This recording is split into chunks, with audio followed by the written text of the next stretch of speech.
दुर्वा काय लावून घेतलं कसा काही गंध लावला. या आंदोलनातून मिळाले. हेच मी आज समाजाला सांगण्यासाठी पत्रकार परिषदेच्या माध्यमातून समाजासमोर आलोय की आपण कधी काही खोटं केलं नाही, करणार पण नाही, कधी चुकीचं पाऊल मायबाप मराठा समाजाचा अपमान व्हावा असा एकही उचललेला नाही. म्हणून आपण आज माध्यमाच्या समोर येऊन समाजाला सांगतोय. माझी महाराष्ट्रातल्या मराठा समाजाला विनंती आहे की काही जाणून बुजून हे जे पाठीमागं आंदोलन आपण मुंबईला जायचं होतं त्या अगोदरही ट्रॅप रचलेले होते. त्या अगोदरही एक 20-25 दिवस रचले होते, परंतु ते त्यांचे षडयंत्र यशस्वी झाले नाही. मग शेवटचा ट्रॅप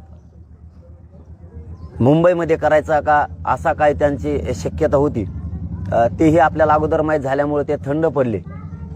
पुन्हा काय कसं बदनाम करायचं, काय करायचं, मला कसं बाजूला या आंदोलनातून सारायचं, कारण हा मराठा आरक्षणाचा विषय कायमचा आता मार्गी काढतोय, काढला नाही पाहिजे. कारण त्याच्या जीवावरती काही जणांचं 10-20 जण आहेत, जास्त नाहीत त्या महाराष्ट्रभरात, ते सरकारची विरोधी पक्षांची सुपारी घेऊन कंटिन्यू बोलत राहतात. आणि त्यांचं म्हणणं असतं कधी काळी काय मिळालं काय नाही मिळालं, समाजात काहीतरी गैरसमज पसरायचा. परंतु ही लढाई त्यांच्यासाठी नाहीच आहे. त्यांना नाही मिळालं, पण माझ्या गोरगरीब करोडो मराठ्यांना खूप मिळालं. त्यांना पैसे पदं पाहिजे असतील. म्हणजे हा सुद्धा हे पाठीमागचा जे सोशल मीडियावरचा विषय चालू आहे हा सुद्धा एक प्रकारचा ट्रॅपच आहे. कारण त्यांना कुठं मान सन्मान किंवा काही पैसे किंवा पदं पाहिजे असतील ते नाही मिळाले की ते कुठं गोरगरिबांच्या या लढ्यांच्या विरोधात बोलतात. कारण त्यांचे बोलणाऱ्यांची पार्श्वभूमी समजून घ्या, पाठीमागची आम्ही घेतली. म्हणूनच आज प्रेस घेतली की याच्यात राजकीय आणि विरोधी दोघांचे पण हे लोक आहेत. यांना एकच विनंती आहे, याच्यामध्ये तुम्हाला सूट आहे, फक्त इथून पुढं तरी आपण आपल्या कार्यकर्त्यांना पक्षाच्या लोकांना दापा. कारण बहुतेक पक्षाच्या लोकांनी त्यांना बोलायचं सांगितलं आहे, तुम्हाला श्रेय घ्यायचं आहे. तुम्हाला श्रेय घ्यायचं तर घ्या, पण गोरगरिबांचं मराठ्यांचं खोटं बोलून वाटोळं करू नका. काही मिळालं नाही, काय झालं नाही. यात भरपूर सत्ताधारी आणि पक्षातले विरोधी पक्षातले सुद्धा लोक आहेत की जे बोलत आहेत जाणून बुजून. कारण त्यांचे कुठंतरी कमीपणा होतोय असं दिसतंय, कुठंतरी त्यांना मान सन्मान किंवा काय मिळवायचं होतं ते मिळालं नाही असं दिसतंय, म्हणून ते बोलत आहेत. परंतु तुमच्या मिळण्यासाठी माझ्या गोरगरीब मराठ्यांचं तुम्ही वाटोळं करू नका. म्हणून मी मराठा समाजासमोर या पत्रकार परिषदेच्या माध्यमातून आलोय. जर ते इथून पुढं गप नाही बसले तर मी त्यांच्या पक्षाच्या नेत्यासह आणि त्यांचं सुद्धा नाव घेणार आहे की या पक्षाचा नेता यांना पुढं घालतोय आणि सोशल मीडियावरती चालवायला लावतोय. आज मात्र जर ते सावध झाले या 2-3 दिवसात तर बरं, नाही झालं तर हा माणूस कोण याचे आम्ही सगळे शोधत आणले. आमच्या लोकांना सुद्धा हे सोशल मीडियावर बोलणारे कोणाचे आहेत त्याचं नाव आणि त्याच्या पक्षाचं आणि त्याच्या नेत्यासुद्धा नाव घेऊन आम्ही जाहीर करणार आहेत की यांना ह्या ट्रॅपमध्ये म्हणजे आम्हाला या आंदोलनाला बदनाम करण्यासाठी गोरगरिबांचं आंदोलन मोडलं पाहिजे. याच्यात दोघं पण आहेत, सत्ताधाऱ्यांचे पण आहेत आणि विरोधांचे पण लोक आहेत. त्यांनी थांबावं, नसता या 2-4 दिवसात पुन्हा मग आम्ही नावं डिक्लेअर करणार आहेत त्यांचे. यासाठी मी समाजाच्या समोर आलो आहे की मी इतका चिकाटीनं मी माझी पाठ नाही थोपटत, पण इतक्या चिकाटीनं 24 घंटे रात पाठ एक करून गोरगरिबांसाठी काम करतो. आणि यांची इच्छा आहे की मी आंदोलनातून हटलो पाहिजे किंवा बाजूला निघलो पाहिजे. माझा करोडो मराठा म्हणत नाही तोपर्यंत मी हटत नाही, कारण माझा काही स्वार्थच नाही. इथं माझ्या गोरगरीब मराठ्यांचा स्वार्थ आहे, मराठ्यांच्या पोरात स्वार्थ आहे, म्हणून ही लढाई सुरू आहे. यांच्या पोटात खूप दुखायला लागले श्रेयासाठी, कारण 70 वर्षे जे झालं नाही ते झालंय. काही पक्षांना सुद्धा असं वाटतंय की 70 वर्ष झालं नाही ते आता होत आले. मग आता हे श्रेयासाठी बी ते विनाकारण काही पक्षांचे लोकांमध्ये घुसवायला लागले, ते कार्यकर्ते घुसवायला लागले. विरोधी पक्षांनाही तेच वाटतंय काही की तेही आडवे घालते, त्यांना काय मिळालं. काही मराठा समाजाचे काही खूप जळणारे काही नेते आहेत, त्यांनाही वाटतं आपल्याला काय मिळालं नाही. म्हणजे समाजाचंच काम करणारे काही 10-15 जण आहेत, त्यांनाही वाटतं आपण इतके दिवस लढलो काहीच मिळालं नाही, तुम्हाला मिळालं नाही, त्याला आम्ही काय करावं. तुम्ही मिळू द्यायला पाहिजे होतं समाजाला. मग त्यांना असं वाटतं हा विषय संपवायला लागला आरक्षणाचा, मग आपल्याला काय राहणार आहे खाली.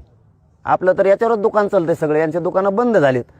म्हणून माझ्या मराठा समाजाला मी सांगण्यासाठी आलोय की यांच्या ट्रॅपला मी घाबरत नाही, मोजीत बी नाही.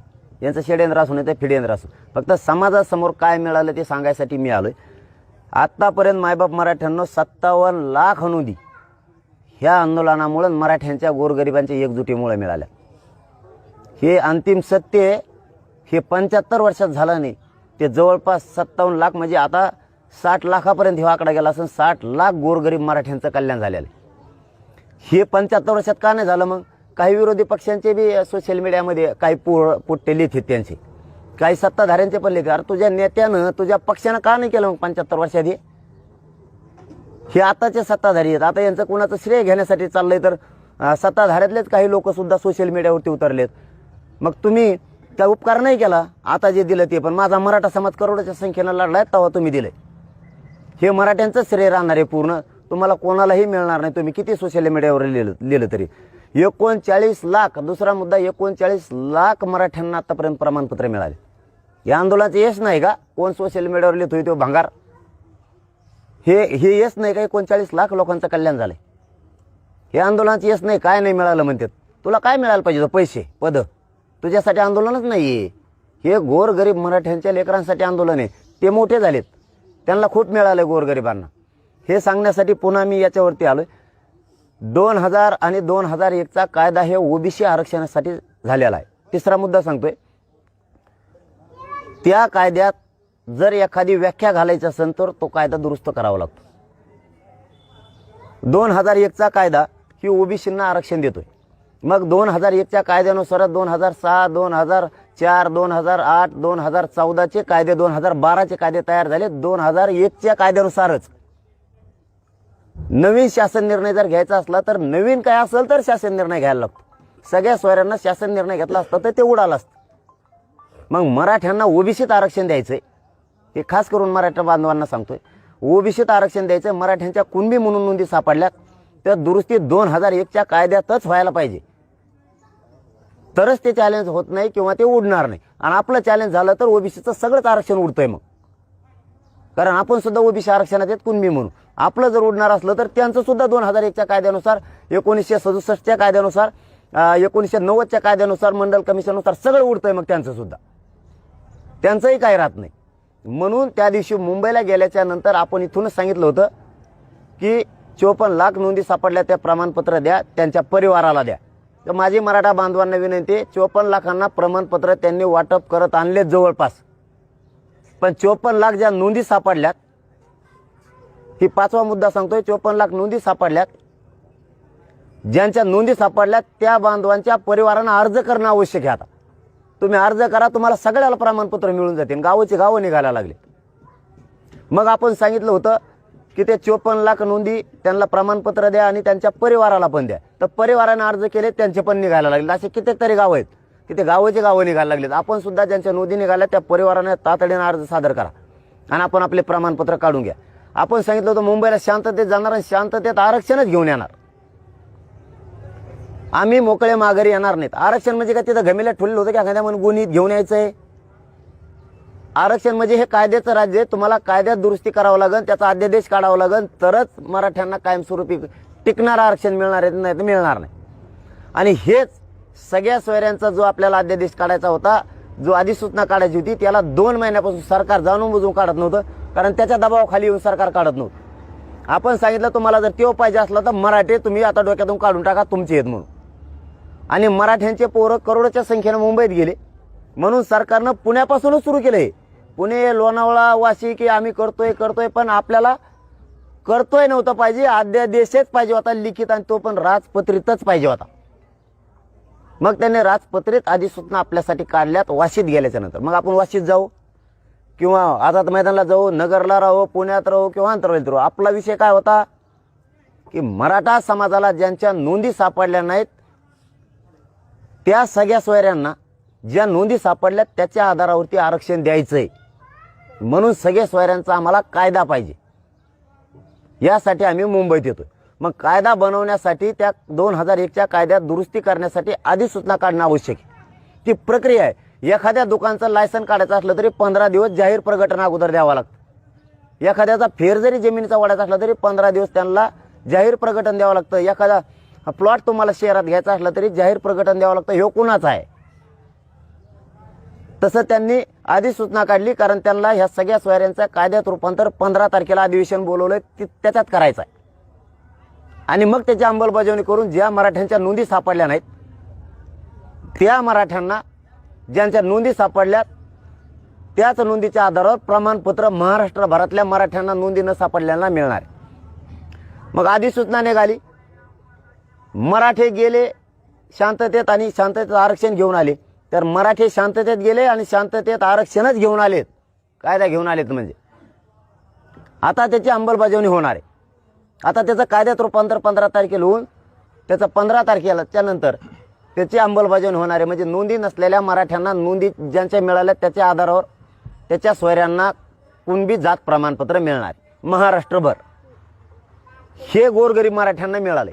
मराठ्यांनी 75 वर्षात जो कायदा बनला नाही तो कायदा बनवला. हे येस नाही का आंदोलनाचं? सोशल मीडियावर लिहितो काय मिळालं, हे येस नाही आहे का? तुला कळतंय का कायदा कशात बदल करायला लागतो, कायद्यात काय दुरुस्ती करायची, काय अधिसूचना काढायच्यात, कायद्यात रूपांतर त्याचं कसं करायचंय, हे पण तुला कळत नाही. लिहितो नुसता, घरी झोपतो, कोणत्या तरी राजकारण्याचं ऐकतो, सुपारी घेतो. विरोधी पक्ष सत्ताधारी सगळे एकवटले त्याच्यात आणि यांनी अंधारातून त्यांच्या पडद्याच्या पाठीमागून कार्यकर्ते पुढे घातले. ते जर ह्या 2-4 दिवसात गप्प बसले ना, त्या कार्यकर्त्याच्या नावासह ह्यो कोणत्या पक्षाचा नेता आहे, विरोधी पक्षाचा आणि सत्ताधाऱ्यांचा, त्यांच्या पाठीमागचे जे मंत्री आहेत त्यांचे सुद्धा नाव घेणार आहेत आणि विरोधी पक्षातले जे आमदार आहेत, नेते, त्यांचे सुद्धा आम्ही नाव घेणार आहेत. यांचे कार्यकर्ते यांनी पुढे घातलेत मराठ्यांचा वाटोळा करायसाठी. म्हणून मराठ्यांना सांगतो, मराठ्यांना मिळालेलं आहे आणि गोरगरिबांची काही ओरड नाही. हे 4-5 टक्कूचे 15-20 जण आहेत, यांचं सगळं दुकानं बंद पडत, मराठ्याच्या जीवावर खाणारी हे यांचं पुरं आयुष्य याच्यात गेलेलं आहे. मराठ्यांचं रक्त पिऊन मोठं व्हायचं, ज्यांना ते सहनच व्हायना आता की एक गरीब घरातलं पोरगं लढतंय गोरगरिबासाठी आणि हेव पुढं आलाय. हे यांची सगळ्यात मोठी पोटदुखी की हेव पुढं आलाय आणि हेव प्रश्नच मार्गी काढतो, हेव फुटत नाही, मॅनेज होत नाही, आपलं काय होणार आहे आता. ही पोटदुखी यांची सगळ्यांची. आणि मी जिवंत आहे तोपर्यंत गोरगरिबांसाठी लढणारच. मी त्याच्यासाठी महाराष्ट्रातल्या मराठा समाजाला सांगतोय, 10 तारखेला मी प्रचंड मोठी बैठक पण लावली आणि 10 तारखेला या कायद्याची अंमलबजावणी व्हावे म्हणून मी आमरण उपोषण करायला लागलो. मी कुठेही बसो, मी ओपन बसलो तरी मराठा म्हणूनच बोलतो आणि 4 भिंतीत बसलो तरी मराठ्यांच्या आरक्षणाविषयीच बोलतो. मी दुसरं कधीच काय बोलत नाही.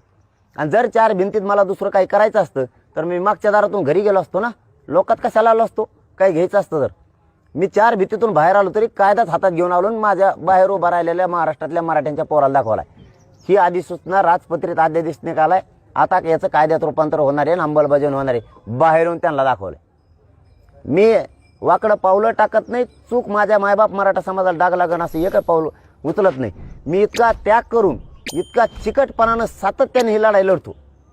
इतकी तू लढून दाखव.